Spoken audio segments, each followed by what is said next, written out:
নমস্কার, shades of লাইফের নতুন একটা ব্লগে আপনাদের সবাইকে জানাই অনেক অনেক স্বাগত।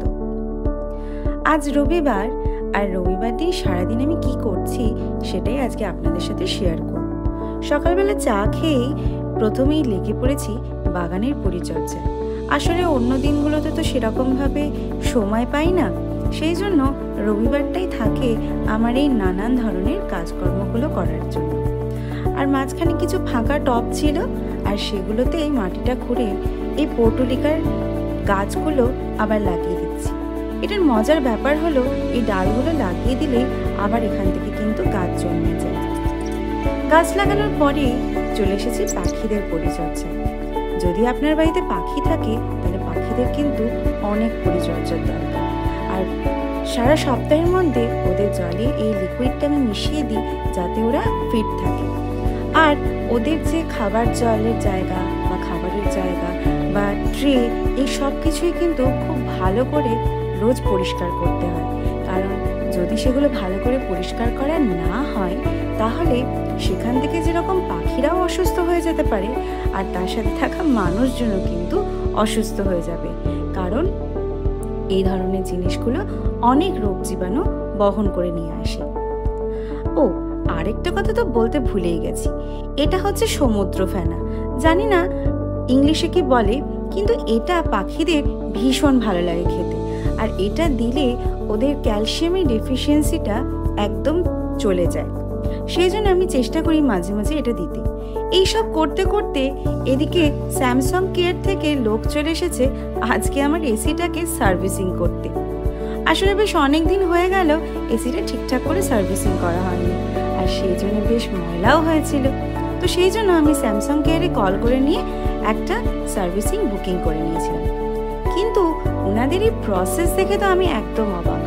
দেখুন কীরকমভাবে গোটা এসিটাকে কাভার আপ করে ওনারা কিন্তু উনি কিন্তু জলটা দিয়ে ভালো করে এসিটাকে ধুয়ে নিচ্ছেন। আর ওই যে পাশে একটা সরু জায়গা আছে সেটা দিয়ে জলটা বেরিয়ে যাচ্ছে। এটা পরিষ্কার করার পরে বাকি যে পার্টসগুলো ছিল সেগুলোও কিন্তু উনি পরিষ্কার করে নিলেন। আর বেশ ভালো করে পরিষ্কার করে নেওয়ার পর আবার কিন্তু একটা একটা করে পার্টসগুলোকে অ্যাসেম্বল করে উনি গোটা এসিটাকে আবার লাগিয়ে দিলেন।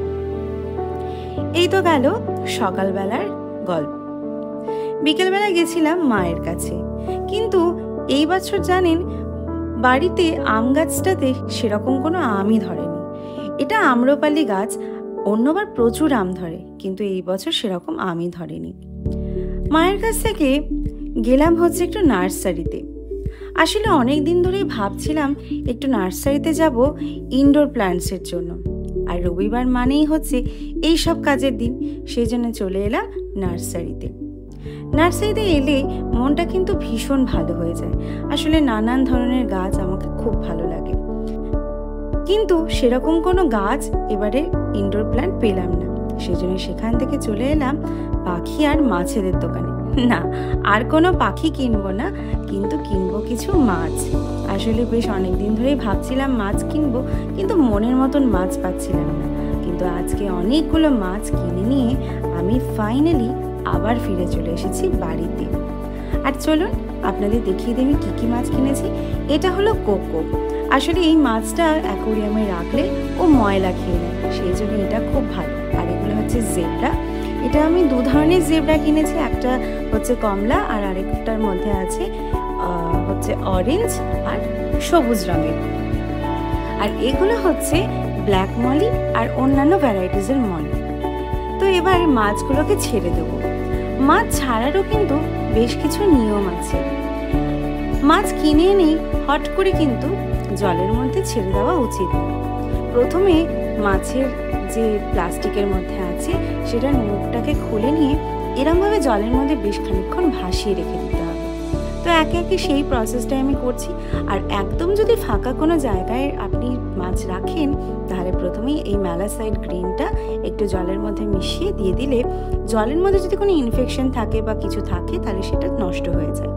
তো এই একই প্রসেসে আমি সবগুলো জারের মধ্যে কিন্তু মাছগুলোকে রেখে দিলাম।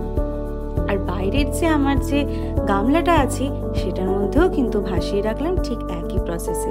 জাস্ট মুখটাকে কিছুটা খুলে দিলাম। তো এগুলো করতে করতে একবার আবার ফিরে এলাম প্রথমটাতে, আর তারপরে আস্তে আস্তে প্লাস্টিক থেকে মাছগুলোকে অ্যাকোয়ারিয়ামের মধ্যে ছেড়ে দিলাম। আর তারপর অ্যান্টি ইচ লিকুইড দিয়ে দিলাম, কারণ যেহেতু এটা বাইরের জায়গা থেকে এসছে, হতে পারে ওদের গায়ে কোনো রকম ইনফেকশন থাকে, যাতে করে সেটা আমার অ্যাকোয়ারিয়ামে ছড়িয়ে না পড়ে, সেই জন্য এটা দেওয়াটা কিন্তু খুবই জরুরি।